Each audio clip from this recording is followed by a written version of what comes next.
Notice anything different about me? All right, so it is the top of the hour here at FYN TV World Headquarters in beautiful LJ, Georgia. You see it there behind me. One of my favorite shots. That is the Catholic Church here, and some other of the buildings. I think that's 1907, maybe, on the other end. I'm your guest host today, Richie Stone. I'm in for BKP, who is on assignment in Blue Ridge. He's got a good one brewing. Some stuff that's really, I think, going to make some news on our website, fetchyournews.com. That's where all of our print goes, all of our stories. We have reporters all over North Georgia. We are the exclusive news service for the North Georgia footprint. We're locked in. So whenever anything happens, we are the place to go. Today is Wednesday, August 30th, last day of August. We got Sam and Rose back there. Sam, how are you doing today? I'm good. It's nice to fill in for BKP. Can you believe it's September already? Coming up on it. I know September's a big month for Rose, right, Rose? No. No? I thought you had a big event coming up this month. Big event.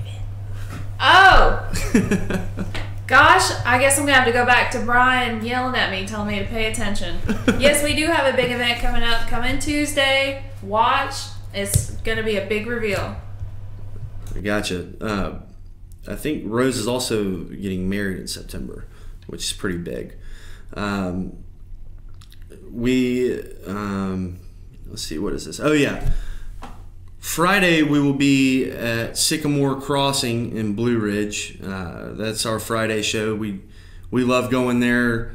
We have some wonderful friends there. The doctor will be there taking your questions if you want to tweet those in, or email at chief@fetchyournews.com, or you can call us 706-889-9700. If you're out there watching the show, send us a line.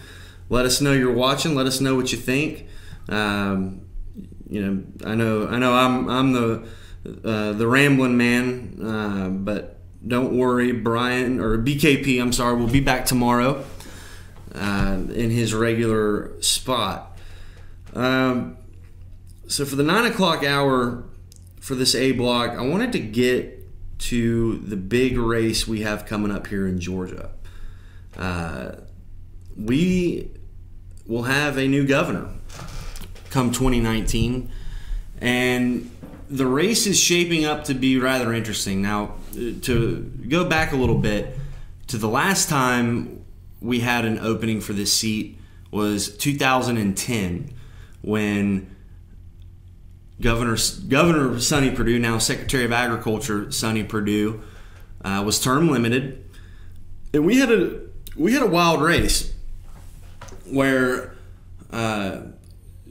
Governor Deal, Representative Karen Handel, she was Secretary of State, had been Secretary of State at the time, former Insurance Commissioner John Oxendine, and others all competed in a wild primary that Karen Handel won, and then went on to the runoff and lost to Governor Deal by, I think, like 500 votes, if not less. I want to say there was even a recount.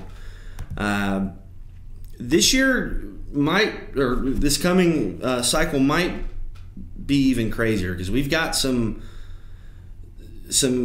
well-qualified candidates and some well-groomed candidates, to say the least. Chief among them, our current Lieutenant Governor Casey Cagle. His chief opponent will be current Secretary of State Brian Kemp. These guys have been at the Capitol. Kemp has been Secretary of State for the last 8 years, been in charge of all of our elections.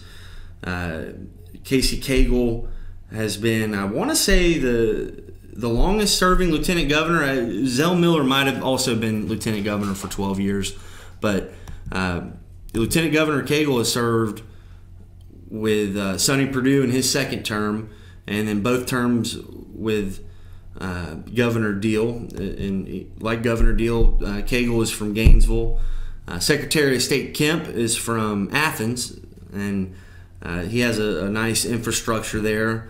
And then the other two guys, and this is where it's going to get interesting, because in a primary race, anything can happen, especially when there's at least 4 candidates. We have State Senator Hunter Hill, who I've had the chance to get to know a little bit over the last couple years. There's Hunter. He's a West Point guy from Atlanta. I know the Atlanta Young Republicans. He's really involved with the Atlanta Young Republicans, who, I know they'd kill me if I didn't say this, the largest young Republicans group in the country in Atlanta. And that's kind of where his base is. He's a West Point guy, former military officer, been in the state Senate for a while, checks all the boxes off. He's certainly formidable. I'm sure veterans will be open to him. And then we have another state senator, Senator Michael Williams, who is from Forsyth County, Cumming area. There's Michael.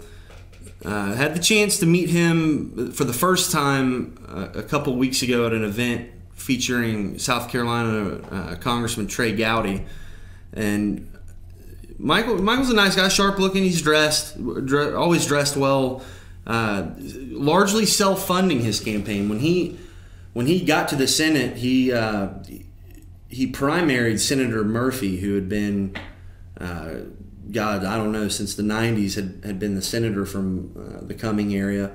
And Williams ran a self-funded campaign to primary Murphy and beat him. And it was kind of a shock. It was one of those off years where a little bit of a Tea Party anti-establishment wave. And it's rare in Georgia for an incumbent state lawmaker to lose unless they have some sort of scandal or arrest or or they get chased down by Lori Geary out the door, like our former state Senate Majority Leader did.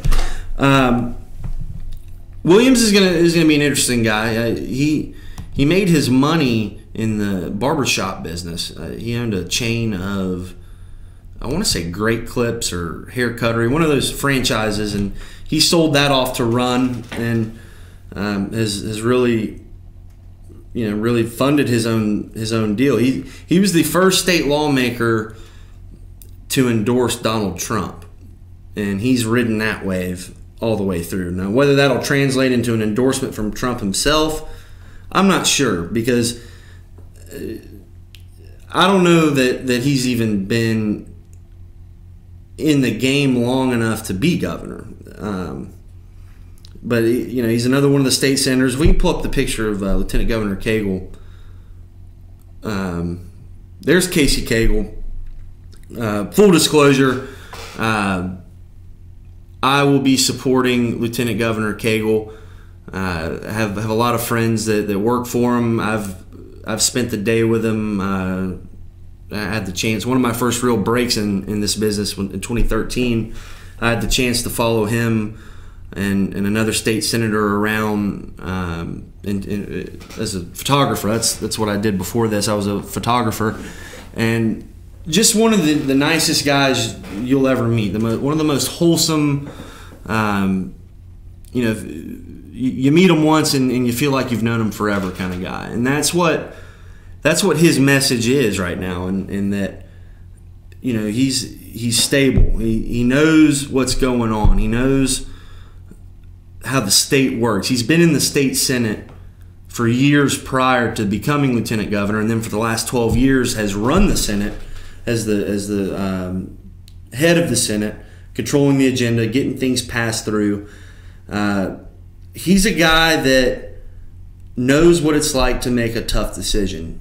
And so many times in life, we have the Monday morning quarterbacks. We have the folks that love to criticize things, just like we saw with Jeff Zeleny from CNN on President Trump earlier. No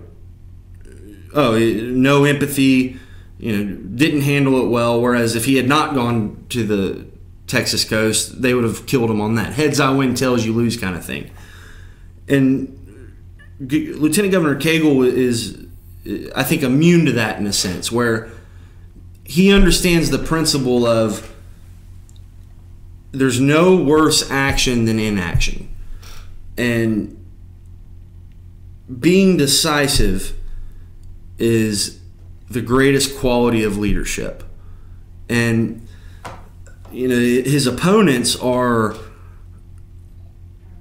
politicians that haven't necessarily been, I'm trying to think of the best way to word this, but his opponents are guys that have always been looking to move up. And that's not to say Lieutenant Governor Cagle isn't, because his track record shows it, but he's a stable voice. When he was first elected in 2006, I believe, 2006 for Purdue's second term,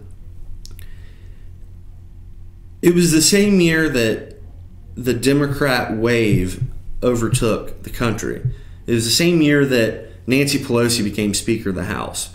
So if you think about it, he has been leading our Senate from that through the Obama wave of 2008 and the Obama coalition, the congressional wave that happened that year, to the Tea Party revolution of 2010, to the primaries of 2012, re-election in 2014, Republicans coming back in power nationally.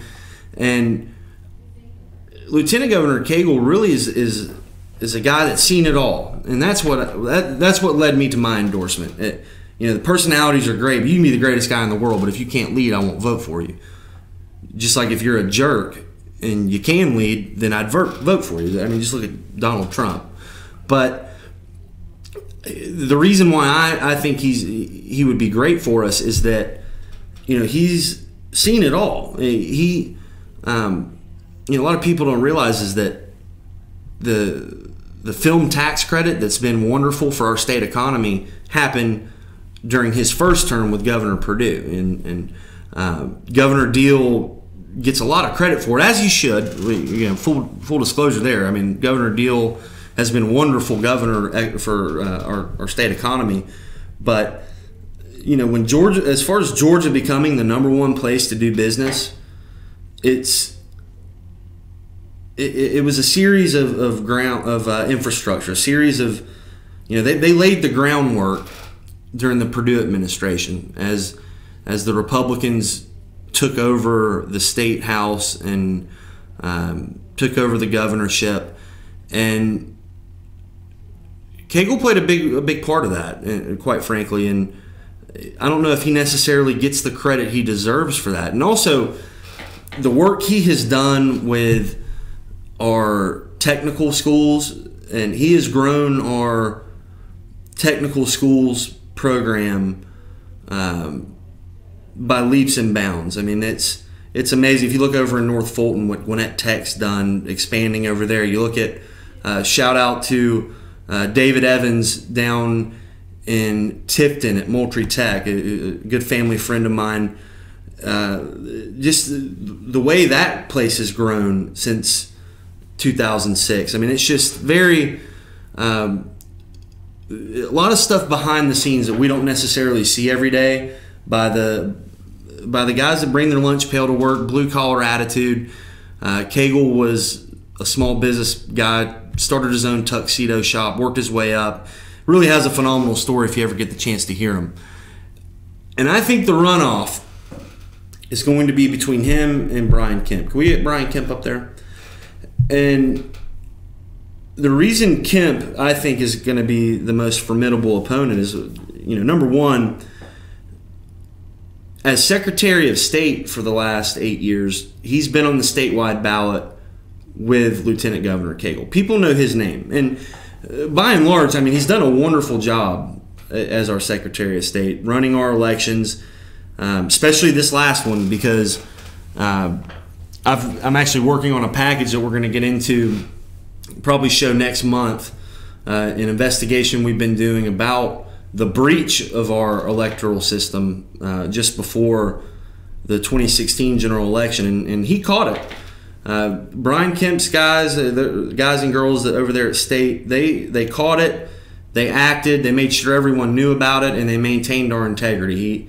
He also voter ID law. He was a big proponent of it. Got it passed. Kept it moving as far as executing it, and then they do a lot of the film industry stuff too. They're I think they're it's all under their umbrella, the Gaming Commission, that kind of thing, and our state government works great. It's a great problem to have. I mean, thank God we're not California, right? So as far as the election goes, the other aspect of Brian Kemp that may give him a shot to sneak into that runoff, he's the only guy that hasn't been in the Senate all these years. The other three guys, Hunter Hill, Michael Williams, Lieutenant Governor Cagle, they're all Senate guys.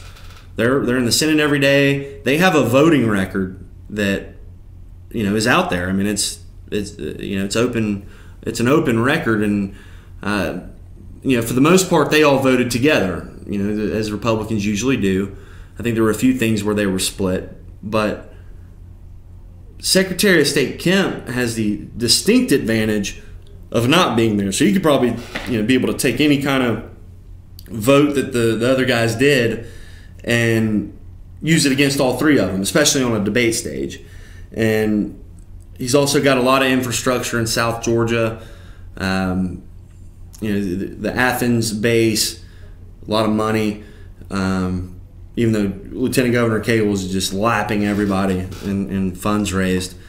But it's going to be fun to watch. I think that this primary is going to be a race outside of 285, or really outside of Metro Atlanta, the entire metro area, and it's going to come down to winning counties like Gilmer. It's going to come down to winning counties like Ben Hill and Jeff Davis and Tift down in southeast Georgia. It's going to be, for political junkies like me, like BKP, it's going to be very fun to watch, and the polling is going to be very fun to monitor and delve into, because voters are locked in, and it's going to be interesting to see if the turnout machine is going to be like it was for Trump, or if it's going to be like it was with the other statewide elections in the past. So, who knows what's going to happen? But my prediction, you heard it here first. We're very early. It's going to be, I think it's going to be Brian Kemp and Lieutenant Governor Cagle. But you never know. Hunter Hill is an appealing guy. He has the resume, and you can't count him out either. I'm running late. We're up on a hard break here. When we come back, speaking of predictions, you know what time it is, right? It is time for the return of college football. And that might as well be a national holiday to us here in Dixie. So I'm going to go into that a little bit. I'm going to tell you who I'm liking, who I think's got a chance. We'll talk about the local teams. So come on back. I'm Richie Stone filling in for BKP this morning here on FYN TV. Stay with us.